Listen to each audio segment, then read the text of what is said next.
Isang 2.4 magnitude na lindol ang tumama malapit sa Sergio Osmeña, Zamboanga del Norte, Pilipinas ngayong ika-31 ng Mayo, 2026 sa 22:25 lokal na oras. O noong ika-31 ng Mayo, 2026 sa 13:53 Coordinated Universal Time.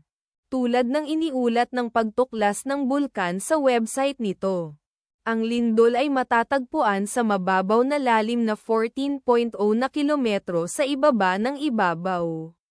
Sa mga coordinate latitude 8.27 at longitude 123.33. Ang eksaktong magnitude, epicenter at lalim ng lindol ay maaaring baguhin sa loob ng susunod na ilang oras o minuto habang sinusuri ng mga seismologist ang data at pinipino ang kanilang mga kalkulasyon, o habang inilalabas ng ibang mga ahensya ang kanilang ulat.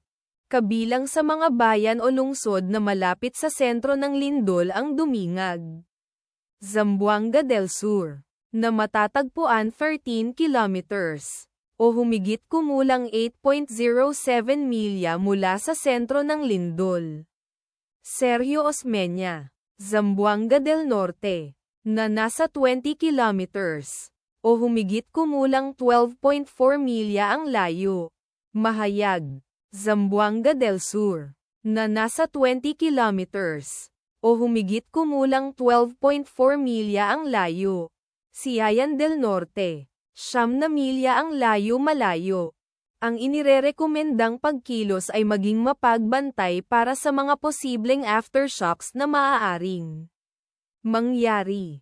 Ang taya ng panahon para sa lugar na malapit sa sentro ng lindol ngayon ay inaasahang maulap na kalangitan sa buong araw na may posibleng mga bagyo. Ang bilis ng hangin hanggang 3.8 miles per hour. Mula sa Timog Silangan, ipagdasal natin na ang lindol na ito ay hindi magkaroon ng malaking epekto sa ating mga kapatid doon. At wala ng lindol. Amen.